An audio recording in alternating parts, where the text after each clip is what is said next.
Salut tout le monde, c'est Farobson, j'espère que vous allez bien. Alors aujourd'hui on se retrouve pour le troisième épisode de Alerte Transfert. Et c'est un épisode qui à mon avis va faire plaisir aux Parisiens puisque sur les trois tops, il y en a deux qui sont pour le Paris Saint-Germain.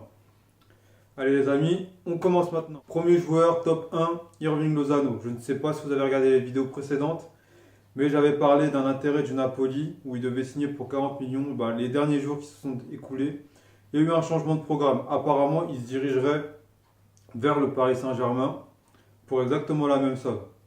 C'est son agent qui se serait mis d'accord avec les dirigeants parisiens pour 40 millions, mais il y a un autre problème, c'est que le PSV Eindhoven, lui, s'est mis d'accord avec le Napoli pour 40 millions. Qui aura raison dans cette histoire? Je ne sais pas. Va-t-il aller au Paris Saint-Germain ou va-t-il aller au Napoli? Moi, comme je vous l'ai dit dans la vidéo précédente, je serais plus pour un transfert au Napoli qu'au Paris Saint-Germain. Ça s'explique pourquoi, parce que comme j'avais dit, le jeu du Napoli est plus fait pour Hirving Lozano que le jeu du Paris Saint-Germain où c'est des individualités, où ils essayent de jouer collectif, mais c'est pas trop ça. Alors que Napoli, c'est vraiment collectif, petit joueur, technique, rapide.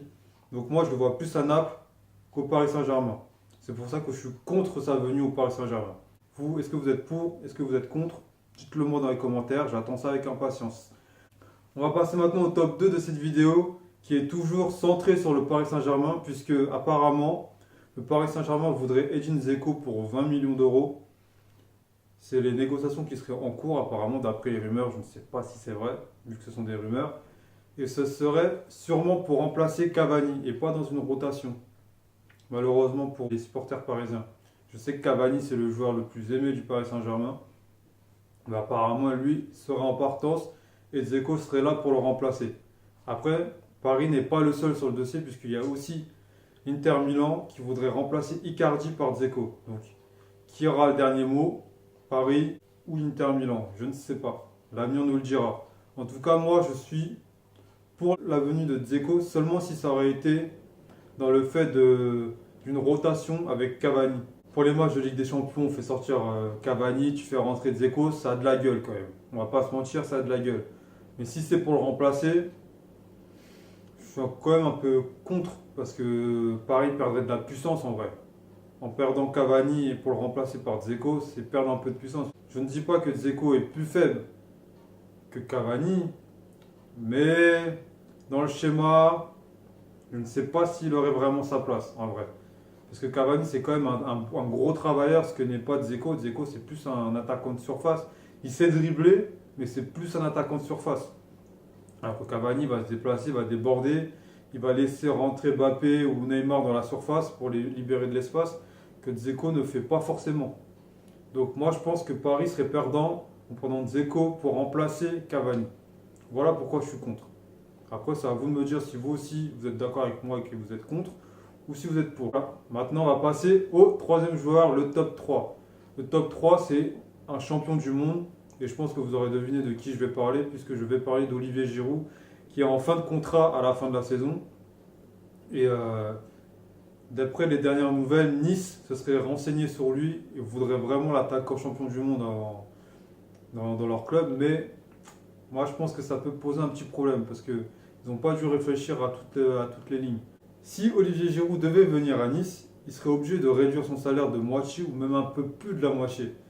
Et je ne pense pas que Giroud soit dans cette optique-là. Je pense qu'il est plus dans un dernier défi ou aller chercher un club d'Europa League ou de Ligue des Champions, même si c'est un standing un peu plus bas que Chelsea, avoir un bon dernier gros contrat où il pourra se mettre bien avant d'arrêter sa carrière.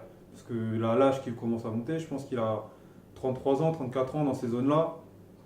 Donc ça commence à faire un peu vieux. Donc je pense qu'il va quand même chercher un dernier défi ou même pourquoi pas rester à Chelsea, demander une prolongation. Je ne sais pas si c'est dans les tuyaux. Mais moi je pense que Nice, c'est mort. À la rigueur, peut-être Lyon ou Marseille. Mais Nice, je pense que c'est mort. Je pense qu'ils n'ont aucune chance. Et moi je suis d'autant plus contre l'idée que Giroud rejoigne Nice. Tout simplement parce que je suis supporter monégasque. Et on sait tous que les supporters monégasques ne sont pas du tout pour Nice. C'est le club rival. Donc moi, avoir un gros joueur à Nice comme ça me dérange un peu. Moi, je préfère qu'ils aient une équipe un peu plus pourrie. Comme ça, nous, on est tranquille, on leur met leur petite raclée tranquillement. Puis Giroud, pour ceux qui me connaissent, c'est un joueur que j'apprécie particulièrement. Donc le voir à Nice après Balotelli, que j'appréciais particulièrement, ça serait une deuxième déchirure pour moi. Enfin bon, là je vous raconte ma vie. Dites-moi dans les commentaires si vous êtes pour ou contre. Vous connaissez la chanson maintenant. Et avant de finir cet épisode, je voulais vous dire que je me suis créé un petit compte Tipeee. Donc si vous voulez m'aider en regardant un petit clip ou un truc comme ça pour soutenir mon travail, ça serait gentil de votre part. Je vous remercie d'avance. Voilà les gars, donc la vidéo se finit et je vous dis à la prochaine pour une nouvelle vidéo. D'ici là, portez-vous bien et à plus les gars.